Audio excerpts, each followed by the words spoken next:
Hello student, I am Mrs. Sikha Singh, your biology teacher, Convent English High School. So today we will start 11th biology chapter 18, body fluid and circulation. Blood is the most commonly used body fluid by most of the higher organism. Fluid का meaning होता है substance can flow. Human सहित higher organism में blood काम में आने वाला commonly body fluid है. नेक्स्ट है lymph colorless liquid containing WBC and helps to prevent infection. lymph colorless होता है और इसमें WBC होती है जो हमें इन्फेक्शन से प्रोटेक्ट करती हैं, बचाती हैं.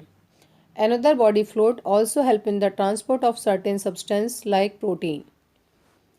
ये एक another body fluid होता है lymph जो कुछ स्पेशल सब्सटेंस जैसे प्रोटीन के ट्रांसपोर्ट में हेल्प करता है. नेक्स्ट है blood is a special connective tissue consisting of A fluid matrix plasma and formed elements. Blood एक स्पेशल कनेक्टिव टिश्यू है जो अलग अलग टिश्यू को बॉडी पार्ट को कनेक्टिव करके रखता है, मीन्स कनेक्ट करके रखता है उनको. ब्लड एक कनेक्टिव टिश्यू है जिसमें फ्लूइड मैट्रिक्स प्लाज्मा और फॉर्म्ड एलिमेंट्स होते हैं. नेक्स्ट है Plasma is a straw-colored viscous fluid constituting nearly 55% of the blood. 90 to 92% of plasma is water and proteins. Contribute 6 to 8%. Fibrinogen, globulins and albumins are the major proteins. Plasma एक straw coloured means पाल yellow हल्के पीले रंग का, viscous fluid means गाढ़ा liquid है, okay fluid है जो blood के वॉल्यूम में लगभग 55% होता है. प्लाज्मा में 90 to 92% water and 6 to 8% protein होते हैं जैसे फाइब्रिनोजिन, ग्लोबुलिन्स और एल्बुमिन. प्लाज्मा में प्रेजेंट मेजर प्रोटीन है. नेक्स्ट है fibrinogens are needed for clotting of blood, globulins are involve in defence mechanism of the body और albumins help in osmotic balance. Fibrinogen की ज़रूरत ब्लड क्लॉटिंग में होती है, ग्लोबुलिन का यूज डिफेंस मैकेनिज्म में हेल्प करता है बॉडी को और एल्बुमिन का यूज ऑस्मोटिक बैलेंस मेंटेन करता है.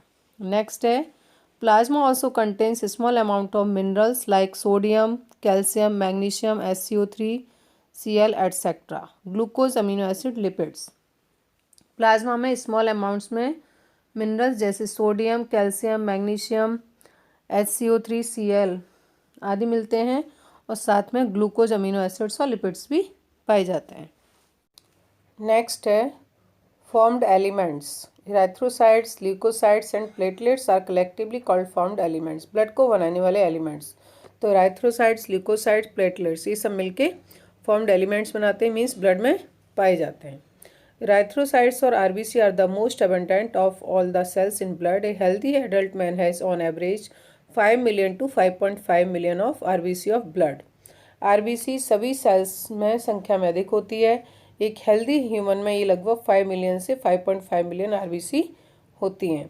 RBC are formed in the red bone marrow in the adults. RBC are devoid of nucleus in most of the mammals and are biconcave in shape. Adult में RBC red bone marrow में sales में बनती है. अधिकतर mammals की RBC में nucleus नहीं मिलते और इनकी शेप बाइकॉन्केव शेप होती है. A healthy individual has 12 to 16 gram of haemoglobin in every 100 ml of blood. RBC have an average life span of 120 days after which they are destroyed in the spleen. एक healthy human में 100 ml blood में लगभग 12 से 16 ग्राम haemoglobin पाया जाता है. RBC की average life 120 days होती है. उसके बाद RBC स्प्लीन में डिस्ट्रॉय हो जाती हैं. Leucocyte are also known as WBC as they are colourless due to lack of haemoglobin. Leucocytes को WBC बोलते हैं. इनमें हीमोग्लोबिन नहीं होता इसलिए कलरलेस होती है. नेक्स्ट पॉइंट है they are nucleated and are relatively lesser in number which average 6000 to 8000 mm of blood. Leucocytes are generally short lived. Leucocytes nucleated होते हैं, इनमें न्यूक्लियस पाया जाता है और इनकी संख्या RBC की अपेक्षा कम होती है. लगभग 1 mm पर क्यूब ब्लड में 6000 से 8000 क्वांटिटी में पाए जाते हैं. इनकी लाइफ शॉर्ट लिव्ड होती है, कम समय में जीवित रहती हैं. ये 13 से 20 दिन ही इनकी लाइफ होती है.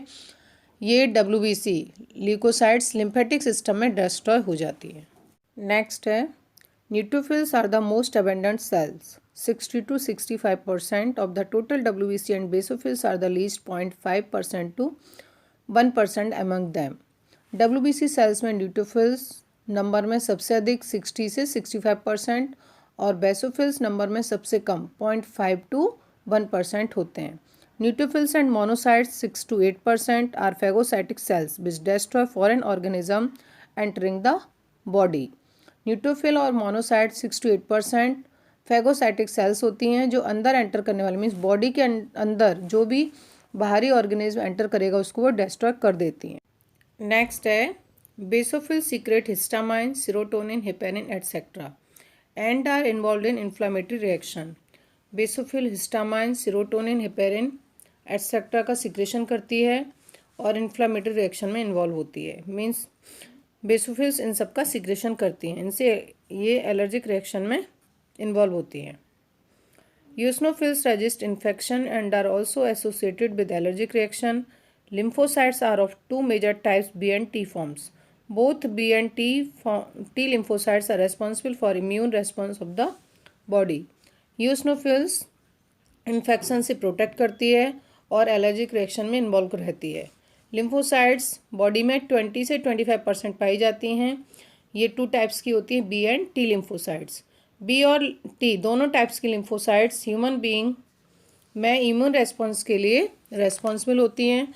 जब भी कोई डिसीज़ होगा या हार्मफुल सब्सटेंस ह्यूमन बीइंग पर अटैक करेगा तो उसको डिस्ट्रॉय करेगा हमारा इम्यून सिस्टम. नेक्स्ट है platelets, also called thrombocytes, are cell fragments produced from megakaryocytes, special cells in the bone marrow. Blood normally contains 1.5 lakh to 3.5 lakh platelets per mm cube. Platelets को thrombocytes भी कहते हैं. ये मेगाकैरियोसाइट्स के fragment से बनती हैं. Megakaryocytes special cells in the bone marrow. Blood में इनकी जो संख्या होती है वो 1.5 लाख से 3 लाख पर mm क्यूब ब्लड होती है. Blood groups. Blood of human beings differ in certain aspect through it appears to be similar. Various types of grouping of blood has been done. Two such grouping the ABO and RH. सभी human beings का blood एक जैसा दिखाई देते हुए भी कुछ properties अलग होती हैं सभी ह्यूमन बींग्स में. ब्लड की ग्रुपिंग अलग अलग टाइप से की गई है. इनमें से दो मेन ग्रुपिंग ABO और RH पूरे ब्लड में यूज होती है. नेक्स्ट है ABO grouping. ABO grouping is based on the presence or absence of two surface of antigens on the RBC namely A and B. ABO blood group RBC की surface पर दो antigen की presence और absence पर depend करता है. ये antigen A और B हैं. नेक्स्ट है the plasma of different individuals contain two natural antibodies proteins produced in response to antigens. Different individuals के प्लाज्मा में दो प्रकार के नेचुरल एंटीबॉडीज पाए जाते हैं. एंटीबॉडीज वह प्रोटीन्स हैं जो एंटीजन के रेस्पॉन्स में प्रोड्यूस होती हैं. नेक्स्ट है during blood transfusion any blood can not be used. The blood of a donor has to be carefully matched with the blood of a recipient before any blood transfusion to avoid severe problems of clumping destruction of RBC. Recipient जो होता है मतलब जो blood ले रहा होता है उसको रेसिपिएंट बोलते हैं और डोनर जो ब्लड दे रहा होता है. ओके तो रेसिपिएंट और डोनर के ब्लड ग्रुप्स को ब्लड ट्रांसफ्यूजन मीन्स ब्लड चढ़ाने से पहले केयरफुली मैच कर लेना चाहिए, चेक कर लेना चाहिए, जिससे जो ब्लड ट्रांसफ्यूजन किया जाता है उससे RBC के डिस्ट्रिक्शन मीन्स क्लम्पिंग मीन्स नष्ट होने से पहले, जिससे RBC के नष्ट होने जैसी सीवियर प्रॉब्लम्स ना हो. नेक्स्ट है group O blood can be donated to person with any other blood group and O group individuals are called universal donor and AB group individuals are called universal recipients. Blood group O एक donor है जो सभी blood groups को blood donate कर सकता है. जिन person में O blood group पाया जाता है उनको यूनिवर्सल डोनर कहते हैं और AB ब्लड ग्रुप पाए जाने वाले पर्सन को यूनिवर्सल रेसिपिएंट्स कहते हैं. नेक्स्ट है RH grouping. RH grouping means जैसे ब्लड होता है blood group A positive B positive, जो नेगेटिव और पॉजिटिव आता है ब्लड ग्रुप में किसी पर्सन के में उसे RH ग्रुपिंग कहते हैं. RH antigen similar to one present in rhesus monkey is also observed on the surface of RBC of majority of humans 80%.